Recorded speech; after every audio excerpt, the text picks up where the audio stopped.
Yes तो hello everyone, Rahul है। आज हम एक्सप्लेन करने वाले हैं 2023 में आई मूवी एयर को। मूवी के शुरुआत में हम लोग को वक्त दिखाया जाता है 1984 का, जहां पे बास्केटबॉल का क्रेज दुनिया में काफी ज्यादा बढ़ रहा होता है। और इसी बीच हम लोग नाइकी कंपनी को देख पाते हैं और उसमें काम करने वाले एम्प्लॉय को भी देख पाते हैं। और यहीं पर हम लोगों को काम करता हुआ स्काउट सोनी नजर आता है। और सोनी का काम होता है बड़े बड़े प्लेयर पे नजर रखकर अपनी कंपनी के लिए चुनना होता है। और सोनी अपने शौक को पूरा करने के लिए कैसीनो में आकर जुआ भी खेलता है। इसके बाद सोनी नाइकी के हेडक्वार्टर आता है और इस वक्त शू मार्केटिंग में कन्वर्ज कंपनी का 54%, एडिडास का 29% और नाइक का 70% शेयर होता है। और फिर सोनी अपने मार्केटिंग हेड रॉब्स के साथ मिलकर उनके द्वारा सेलेक्ट किए गए टीम प्लेयर का बजट को देखता है, जिसमें इन्हें $2.5 लाख मिले होते हैं। और यहाँ पर दूसरे लोग अपनी सलाह देते हैं। तब सोनी इनसे पूछता है कि आपके द्वारा चुने गए प्लेयर में क्या खूबी है। इन्हें लगता है कि हमारे द्वारा चुने गए प्लेयर काफी प्रतिभाशाली हैं। तब सोनी कहता है आप लोगों को तो प्लेयर चुनने की नॉलेज ही नहीं है, बस आप लोग उन्हें उनके पुराने स्कोर को देखकर उन्हें चूज कर रहे हो। तब रोब बाकी लोगों की सलाह लेकर वॉशरूम आता है। वहाँ पर सोनी भी आता है। तब सोनी बताता है कि इन लोगों को तो प्लेयर चूज करने का आइडिया ही नहीं है। ये लोग उनके पुराने रिकॉर्ड को चेक कर उन्हें सेलेक्ट कर रहे हैं, जबकि उन्हें उनकी फ्यूचर को देखकर भी सेलेक्ट करना चाहिए। मगर ये बातें रोब्स को भी अच्छी नहीं लगती और इन्हें कैसे भी कर $2.5 लाख में 3 प्लेयर चाहिए था। तब सोनी कहता है कि हमें बजट बढ़ाने की जरूरत है। रोब्स कहता है कि हमारी कंपनी का सेल काफी नीचे गिर गया है और यहाँ पर सोनी को माइकल जॉर्डन नाम का एक नया प्लेयर चाहिए था। तब यहाँ पर रॉब्स बताता है कि मैं एडिडास में जाना चाहता हूँ और वहाँ का कीमत भी ज्यादा है। सोनी को लगता है कि माइकल काफी ज्यादा प्रतिभाशाली है। सोनी इस कंपनी के मालिक से आकर मिलता है और कहता है कि हमें $2.5 लाख में 3 प्लेयर को खरीदने के लिए बोला गया है,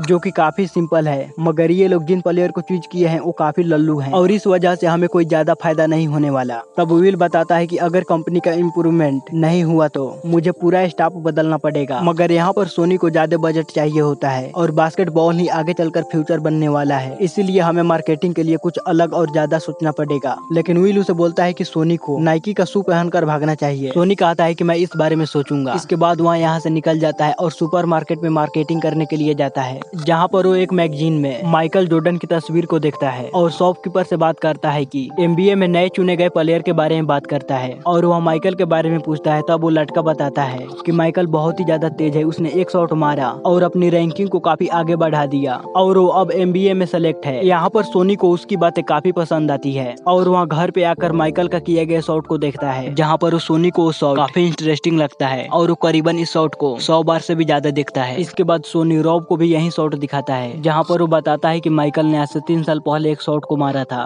और ये शॉट उसके कोच ने दिलवाया था और वहाँ पर उसे काफी बेहतर प्लेयर थे, मगर वो सब नहीं दे पाए।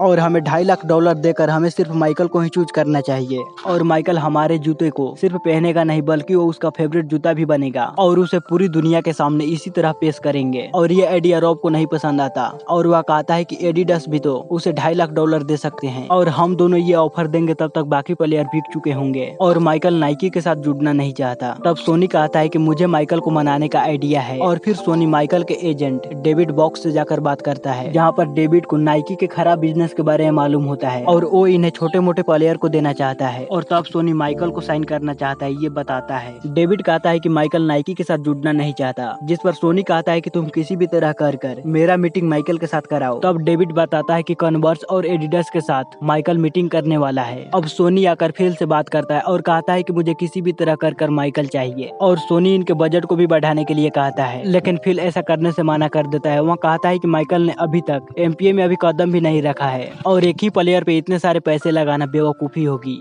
जिस पर सोनी कहता है कि मैं माइकल के लिए अपनी पूरी करियर दाव पे लगा सकता हूँ। इसके बाद सोनी पूरे टीम से बात करता है, मगर अभी भी ये लोग माइकल को लेने के लिए तैयार नहीं होते। सोनी इस बारे में डेविड से बात करता है और डेविड को मालूम होता है कि नाई एक प्लेयर के लिए $2.5 लाख खर्चा नहीं करेंगे और वह माइकल की मीटिंग के लिए तैयार नहीं होता। तब सोनी उसे माइकल के परिवार के बारे में पूछता है। डेविड कहता है कि माइकल अपने परिवार की बातें हमेशा से मानता है। डेविड सोनी को बताता है कि माइकल को एक मर्सिडीज कार चाहिए और तुम इस बारे में उसके परिवार वालों को मत बताना। अब अगले दिन सोनी माइकल के कोच जॉर्ज से जाकर मिलता है। वहाँ सोनी को बताता है कि माइकल नाइकी के साथ जुड़ना नहीं चाहता, लेकिन एक बार माइकल ने कहा था कि जो भी मुझे मर्सिडीज कार देगा मैं उसके साथ जुड़ूंगा और शू के कॉन्ट्रैक्ट को साइन भी करूंगा। सोनी माइकल के माँ के बारे में पूछता है। तब जॉर्ज बताता है कि माइकल अपनी माँ की हर बात को सुनता है, मगर ये प्रोफेशनल नहीं है, वह इस पर ध्यान नहीं देगा। अब सोनी को किसी भी तरह कर माइकल को मनाना था और वही माइकल नाइकी के साथ जुड़ना नहीं चाहता था, मगर सोनी कैसे तैसे कर माइकल के साथ मीटिंग रखता है और माइकल भी इस मीटिंग मीटिंग के लिए एग्री होता है, जिसके बाद दोनों मीटिंग करते हैं और सोनी माइकल को एक मर्सिडीज कार गिफ्ट करता है और ढेर सारे भी। और सोनी माइकल को कुछ ऐसी बातें बताता है जो माइकल ने कभी भी अपने लाइफ में एक्सपीरियंस नहीं किया था। अब सोनी जैसे तैसे कर माइकल को मना लेता है। अब माइकल नाइकी के साथ जुड़ने के लिए तैयार होता है। वह नाइकी के जूता भी पहनता है, जिससे नाइकी के चारों तरफ काफी ज्यादा चर्चे होने लगते हैं और इनकी सेल में काफी ज्यादा बढ़ोतरी होती है, जिससे नाइकी का मालिक सोनी से काफी ज्यादा खुश होते हैं और ये फिल्म यहीं पे खत्म होती है। सो गाइज, आपको यह वीडियो कैसा लगा प्लीज हमें लाइक और कमेंट कर जरूर बताइएगा। और इस चैनल पर पहली बार आए हैं तो इसे सब्सक्राइब भी कीजिएगा, क्योंकि मैं इसी तरह का लेटेस्ट मूवी आप लोग के लिए लाता रहता हूँ।